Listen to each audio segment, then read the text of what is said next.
ദില്ലിയിൽ വായു മലിനീകരണം കുറയ്ക്കുവാൻ ക്ലൗഡ് സീഡിംഗ് ഉടൻ നടപ്പിലാക്കും.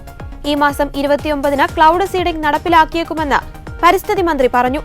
ഒക്ടോബർ 28 മുതൽ 30 വരെ ദില്ലിക്ക് മുകളിൽ മേഘങ്ങളുടെ സാന്നിധ്യം ഉണ്ടാകുമെന്ന് കാലാവസ്ഥാ വകുപ്പ് അറിയിച്ചതായി മന്ത്രി പറഞ്ഞു. ക്ലൗഡ് സീഡിംഗിന്റെ ആദ്യ പരീക്ഷണ പറക്കൽ ഇന്നലെ വിജയകരമായി പൂർത്തിയാക്കി. IIT കാൺപൂരിൽ നിന്ന് ദില്ലി വരെയാണ് പരീക്ഷണ പറക്കൽ നടത്തിയത്. വിമാനത്തിന്റെ പ്രകടനം, ഉപകരണങ്ങളുടെ പ്രവർത്തനം, സുരക്ഷാ പ്രോട്ടോകോളുകൾ എന്നിവയും വിലയിരുത്തി. ദീപാവലിക്ക് ശേഷം ദില്ലിയിൽ വായു ഗുണനിലവാരം നേരിയ തോതിൽ മെച്ചപ്പെട്ടു. കഴിഞ്ഞ ദിവസത്തെ രാത്രിയിലെ കണക്കുകൾ പ്രകാരം ഒരിടത്ത് മാത്രമാണ് വായു ഗുണനിലവാര സൂചിക 350-ന് മുകളിൽ രേഖപ്പെടുത്തിയത്. ദില്ലിയിലെ മലിനീകരണ തോതിലും കുറവുണ്ടായി. അതേസമയം ദില്ലി സെക്രട്ടേറിയറ്റിൽ മന്ത്രിമാർക്കായി 15 എയർ പ്യൂരിഫയർ വാങ്ങാൻ സർക്കാർ തീരുമാനിച്ചതിൽ വിവാദം ശക്തമായി. ജനങ്ങൾക്ക് വേണ്ടി സർക്കാർ ഒന്നും ചെയ്യുന്നില്ലെന്ന് ആം ആദ്മി പാർട്ടി വിമർശിച്ചു. ദീപാവലിക്ക് നിയന്ത്രണങ്ങൾ ലംഘിച്ച് പടക്കങ്ങൾ പൊട്ടിച്ചതാണ് മലിനീകരണം രൂക്ഷമാകാനുള്ള കാരണമായത്.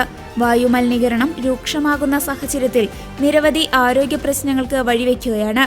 എല്ലാവരും മാസ്ക് ധരിക്കണമെന്നും രോഗികൾ വീട്ടിൽ കഴിയണമെന്നും ആരോഗ്യവകുപ്പ് നിർദ്ദേശം നൽകിയിട്ടുണ്ട്.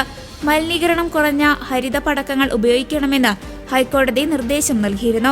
എന്നാൽ ഈ നിർദ്ദേശങ്ങൾ പല സ്ഥലങ്ങളിലും പാലിക്കപ്പെട്ടില്ല. കർശന നിയന്ത്രണങ്ങൾക്കിടയിലും പടക്ക വിപണികളെല്ലാം സജീവമായിരുന്നു.